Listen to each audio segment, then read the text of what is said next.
20 ნოემბერს გაიმართა შესყიდვების კონფერენცია 2025, რომლის მიზანიც იყო ახალი ცოდნის გაზიარება, კომპანიების გაცნობა და ახალი კავშირების დამყარება. წლევანდელი ორი ძირითადი თემა ეხებოდა როგორც პროცესებს, ხარჯებს, ლოგისტიკას და შესყიდვების სხვადასხვა მიმართულებას და მათთან დაკავშირებულ პრობლემებს, რასაც ვაწყდებით ხოლმე.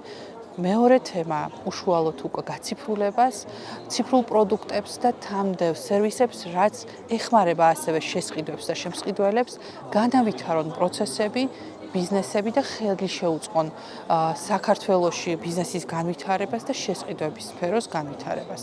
დიდი მადლობა ჩვენს მხარდამჭერებს, სპონსორებს და რა თქმა უნდა ჩვენს სტუმრებს, ვინც წელს უკვე მესამე კონფერენციაზე შემოგვიერთდა.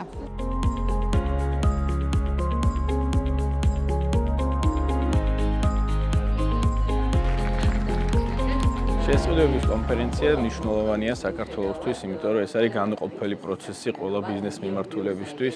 მნიშვნელოვანია მსგავსი კონფერენციები იყოს ხშირი, რომ ბიზნესის წარმომადგენლები ერთმანეთს და დარგის წარმომადგენლებმა გაუზიარონ გამოცდილება და ისაუბრონ იმ გამოწვევებზე, რომელიც დღეს საქართველოშია. საქართველოში e-commerce და ელექტრონული შესყიდვები უფრო და უფრო ვითარდება, ასევე ვითარდება რეგიონშიც და მნიშვნელოვანია, რომ ეს ყველაფერი იყოს იმ სტანდარტების დამაკმაყოფილებელი, რომელიც არის მსოფლიოში დღეს.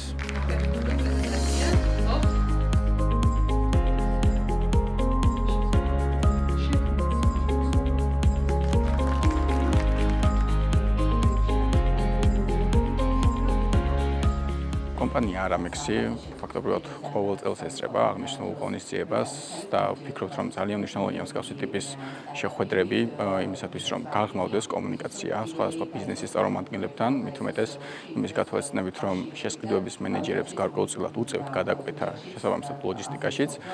ჩვენი როლი აღნიშნულ ღონისძიებაზე გამოიხატება იმით, რომ მათ შევთავაზოთ თანამედროვე მიდგომები საერთაშორისო ტვირთების გადაზიდვის კუთხით და მაქსიმალურად ხელი შეუწყოთ მათი საქმიანობის ყოველდღიურობის გამარტივებას. ამ კუთხით წელს ჩვენ უკვე გენერალური სპონსორები ვართ აღნიშნული ღონისძიების და ყოველ წელს არის ნაყოფიერი იმ კუთხით, რომ ძალიან ბევრ ახალ კომპანიას ვაცნობთ ჩვენი სერვისების შესახებ ინფორმაციას, ამავდროულად ჩვენც ვიმატებთ ბიზნეს კონტაქტებს და ამავდროულად ვეცნობით თანამედროვე სიახლეებს არსებულ ბაზარზე. აქედან გამომდინარე, დარწმუნებული ვარ, რომ მომავალ წელსაც, როდესაც იქნება აღნიშნული ღონისძიება, Aramexi კვლავ იქნება წარმოდგენილი აღნიშნულ ღონისძიებაზე.